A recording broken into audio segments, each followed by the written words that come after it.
Ratu Alqamar educational and welfare trust Jamia Nagar Futkal Toli Ratu Ranchi के तत्वाधान में शिक्षा दीप समारोह का आयोजन कमरुल हक अंसारी की अध्यक्षता में आयोजित किया गया।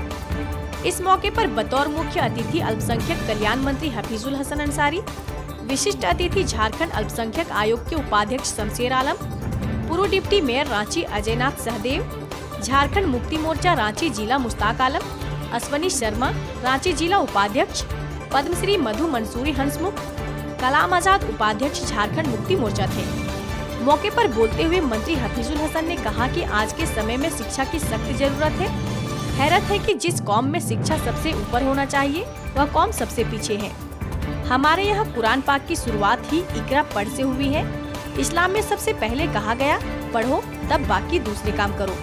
वहीं उन्होंने कहा कि झारखंड सरकार ने पहली बार +2 अल्पसंख्यक 6 आवासीय स्कूल झारखंड में बना रही है। झामुमो शासन काल में 1500 कब्रिस्तान की घेराबंदी किया गया। 7 मदरसा में 30 बेड और 50 बेड का हॉस्टल बनाया जा रहा है। 46 मदरसा का आदेश भी दिया गया है। आने वाले वक्त में यहाँ भी हॉस्टल की सुविधा मिलने लगेगी। इस मौके पर बोलते हुए झारखंड अल्पसंख्यक आयोग के उपाध्यक्ष शमशेर आलम ने कहा कि शिक्षा सभी कौम की बुनियाद है। जिस गांव में शिक्षा होगी वह गांव हमेशा आगे बढ़ा है। वहीं उन्होंने कहा कि सभी लोगों को अपने अपने क्षेत्र में शिक्षा के लिए आगे आना चाहिए।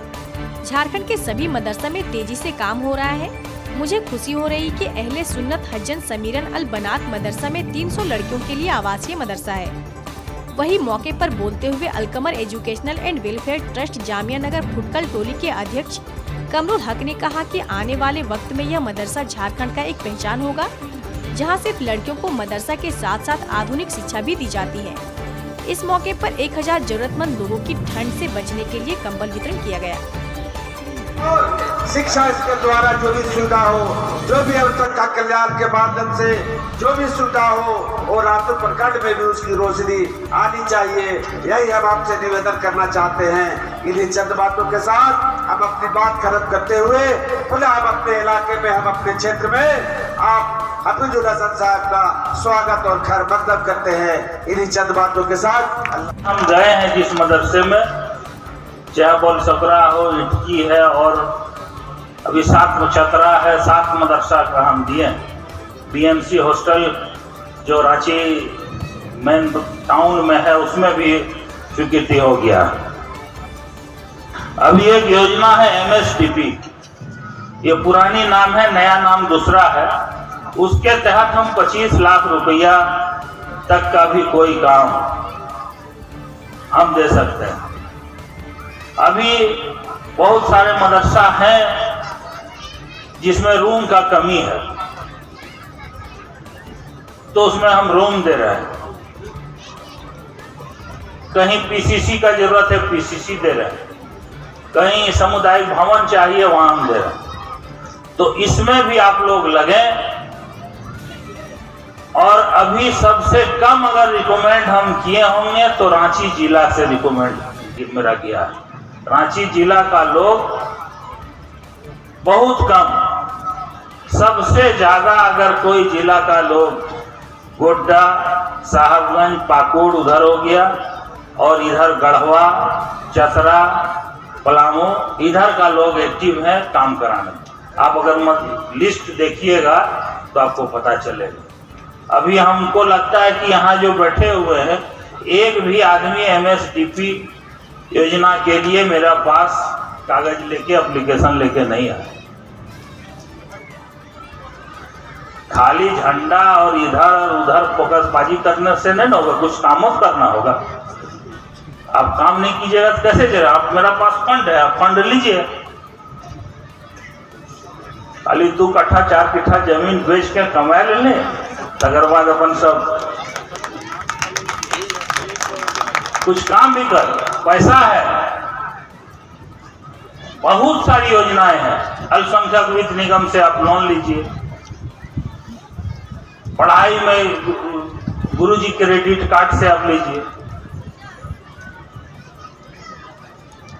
बहुत किस्म का योजना है। अल्पसंख्यक कल्याण में बहुत सारी योजना है, और विभाग में भी योजना है। तो हमको नहीं लगता है कि यहाँ के लोग ज्यादा इंटरेस्टेड है। यहाँ सब 2-4 कट्ठा खुश। योजना आप निकालिए। यहाँ हमारा चचा मधु मंसूरी साहब 100 फीट पीसीसी का हमको दिए थे, हम डीसी को बोले हैं, अभी काम हुआ है कि नहीं ये भी अब मेरा पास नहीं आया। एक बार आए लिख के हम दे दिए, डीसी भी बोले। सबसे बड़ा स्टेट यूपी है, 80 सीट है एमपी का, यहाँ 14 सीट है, लेकिन वहां भी आज तक चाहे किसी का सरकार, मुलायम सिंह यादव का बना, मायावती का या और किसी का बना, किसी ने एक साथ 871 कब्रिस्तान नहीं किया। और मैं 3 बार मिला करके 3 नोटिफिकेशन मेरा हुआ है और करीब 1500 कब्रिस्तान हम अभी तक किए हैं और उतना फंड भी दिया गया। 100 करोड़ पहले फंड दिया गया, अभी 260 करोड़ रुपया फंड फिर मुझे मिल रहा है। हॉस्टल की जहां बात है तो अभी रघुवर सरकार ने अपने कार्यकाल में कुछ नियम अलग से लगा दिया था कि जिस हॉस्टल का जमीन हॉस्टल के नाम, उस मदरसे का नाम है, उसी में हॉस्टल देंगे। तो संथाल परगना में तो दिक्कत है, वहां ट्रांसफर नहीं होता है, वहां जमाबंदी जमीन सब रहता है। लेकिन छोटा नागपुर में है तो अभी 7 मदरसा का क्लियरेंस आया है और 7 मदरसा को हम स्वीकृति दे दिए हैं, 30 बेड 50 बेड का। और अभी हम 46 मदरसा का हम भेज दिए हैं सब डिस्ट्रिक्ट में कि आप उसका जांच प्रतिवेदन है, जमीन जांच करना है, मदरसे के नाम से जमीन है कि नहीं है, ट्रस्ट के नाम से है कि नहीं है, वो करके वहां से रिपोर्ट देगा। इसके बाद वहां बिल्डिंग शुरू। 3 साल मंत्री का कार्यकाल होने जा रहा है, लेकिन जो कहा जाता है कि चिराग तले अंधेरा, वही बात यहाँ का हो गया। आज जब मैं मंच में मुजीबुल कमरुल हक साहब से बात कर रहे थे कि आप जो मदरसा का नाम रखे हैं अहले सुन्नत हजन समीरन लिल बनात, इनके माँ का नाम है। और आज एक ऐसा शायर का भी इंतकाल हुआ है, इन्ना लिल्लाहि व इन्ना इलैहि राजिऊन, मुनव्वर राना साहब। ट्रस्ट के द्वारा आज एक प्रोग्राम किया गया, क्या कुछ प्रोग्राम था? देखिए, ये तो मेन है कि एजुकेशन पर, तालीम पर यहाँ लड़कियों का मदरसा चलता है, जिसमें सारे चीज़ का पढ़ाई होता है, हिंदी, इंग्लिश, उर्दू, अरबी, तो साइंस। उसी के तहत आज यहाँ सालाना मीटिंग रखा गया था, तो उसी में हम लोग सब आए हैं। और आज के दिन में शिक्षा बहुत ज़रूरी है, तालीम बहुत ज़रूरी है। इसमें आगे बढ़ने के लिए भी हम लोग हर जगह जागरूकता अभियान भी चला रहे हैं। और इसमें कमरुल भाई तो बहुत अच्छा यहाँ कर रहे हैं, और ये इसको इस तरह हर जगह हो, यही हम लोग कोशिश में लगे हैं कि हर इलाके में पढ़ाई का माहौल बने, सब पढ़े, झारखंड पढ़े और आगे बढ़े। अभिभावकों को क्या कहेंगे सर? कहीं न कहीं शिक्षा देने में भी कतराते हैं, खास करके लड़कियों को। देखिए, अगर सही में सोचा जाए, देखा जाए कि आप लड़की के दहेज के लिए 10 लाख इकट्ठा करते हैं और वही 10 लाख रुपया अगर लड़की पढ़ाने के पीछे में खर्चा कर देंगे धीरे धीरे, वो भी क्या एक साथ नहीं, लड़की की शादी होता तो एक साथ 10 लाख खर्चा होता, लेकिन आप उसको धीरे धीरे पढ़ाने में लगाएंगे तो आपको दहेज भी नहीं देना पड़ेगा और आपका लड़की कामयाब भी हो जाएगी। आखिरकार 4 साल हो गई आपकी सरकार को, और इस तरीके का प्रोग्राम या इस तरीके का जो शिक्षण संस्थान जो चला रहे हैं वो पिछड़ा हुआ आज भी महसूस कर रहा है। आखिर क्या वजह मानते हैं इसको? देखिए, जो मेरे पास आते हैं, जहाँ से भी दावत आती है तो मैं वहाँ जाता हूँ।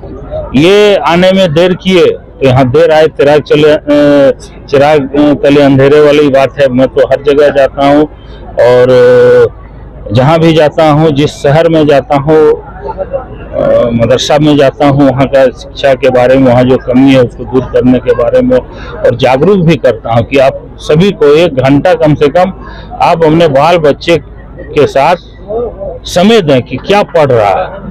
आप पढ़ाएं, आप उससे पढ़ें, दोनों में एक चीज आप करें। अगर आप जाहिल हैं तो बाल बच्चा आपको पढ़ाएगा, अगर आप पढ़े लिखे हैं तो आप अपने बच्चे को पढ़ाइएगा। ये बहुत जरूरी। चलिए, देखिए, यहाँ के कमरुल हक साहब जो कि यहाँ के काफ़ी बड़े समाज सेवी हैं रातू क्षेत्र के, और कमरुल ट्रस्ट जो कमरुल एजुकेशनल इनका जो ये है अलकमर एजुकेशनल ट्रस्ट के नाम से ये लगातार शिक्षा के क्षेत्र में और बाकी भी सामाजिक क्षेत्र में समाज के लिए काम कर रहे थे। और ये पहली बार हुआ है कि ये सरकार की तरफ से माननीय मंत्री हफीजुल साहब के आने से ना केवल अलकमर ट्रस्ट के लोगों में उत्साह है, बल्कि इस क्षेत्र के लोगों में भी बड़ा ही उत्साह का संचार हुआ है कि लोगों को लग रहा है कि जब सरकारी एड जब मिल जाता है, क्योंकि अल्पसंख्यक कल्याण विभाग की तरफ से जब इसमें एड मिल जाएगी, एक छात्रावास बनाने की बात है। अगर ये अभी यहाँ लगभग 300 बच्चियाँ यहाँ पर हैं, अगर ये छात्रावास अगर 200 और बढ़ जाता है उनकी संख्या, जो मुझे लगता है इस क्षेत्र को काफ़ी लाभ मिलेगा। और ये खुद के रिसोर्सेज से अभी तक इस मदरसे को, इस ट्रस्ट को चला रहे हैं। ये पहली बार होगा कि कोई सरकार से कोई इनको एड मिलेगा। और मुझे लगता है कि ऐसे लोग जो कि अपने रिसोर्सेज को लगा के समाज के लिए काम करते हैं, उनका मनोबल, उससे उनका मोरल काफ़ी बढ़ता है और लोग प्रेरणा लेके ऐसे काम के लिए आगे आते हैं। क्योंकि यहाँ दीनी तालीम के साथ साथ मॉडर्न एजुकेशन भी ये दे रहे हैं और ख़ास करके लड़कियों के लिए, सिर्फ लड़कियों के लिए ये ट्रस्ट काम कर रहा है। तो मुझे लगता है कि इस पूरे क्षेत्र में इसकी ज़रूरत थी और माननीय मंत्री के आने से, और उन्होंने बहुत ही व्यक्तिगत इंटरेस्ट भी, आप चूँकि मौजूद थे, आपने देखा होगा, उन्होंने काफ़ी व्यक्तिगत इंटरेस्ट लिया है। और आने वाले दिन में ये ना केवल रातू प्रखंड बल्कि ये इस पूरे ज़िले के लिए एक आप देखेंगे कि रोल मॉडल इंस्टीट्यूशन होगा। एक अलग सवाल है, और डेवलपमेंट में उनका साथ मिलेगा। देखिए, सबसे पहले तो हम आपका न्यूज़ चैनल को मुबारकबाद देना चाहते हैं और Al Qamar educational and welfare trust के माध्यम से कहना चाहेंगे, आज जो हमने प्रोग्राम किए माननीय अल्पसंख्यक कल्याण मंत्री हफीजुल हसन जी का, तो बस यही उम्मीद जगा के हम लोग किए कि हम लोग जो मदरसा चला रहे हैं अहले सुन्नत हजन समीरा लील बना, इस मदरसा को हम लोग को बहुत दूर तक ले जाना है। इसलिए हम लोग को बहुत उम्मीद जगा मंत्री जी से, चूँकि हम लोग का सरकार का मंत्री हम लोग का पार्टी का भी है, इसलिए हम लोग एक प्रोग्राम रखे और उन्होंने वादा भी किया कि हम इसमें भी कुछ हॉस्टल वगैरह देंगे। जिस तरह का मंत्री जी ने भी बोला कि अकेले दम पे आप चला रहे हैं, लोगों का भी सहयोग चाहिए, क्या बोलेंगे इस बात पे? देखिए, ऐसा है, जब तक हम चलाए मेरा सोच रहा कि हम चंदा ना करें, चूँकि चंदा करने वाले को देख के हमको बहुत खराब लगता है, अच्छा नहीं लगता था कि भाई रोज रोज हमने चंदा करे और चंदा करके मदरसा चला। इसलिए सोचे कि हम अपना मेहनत से इतना दिन तक चलाए।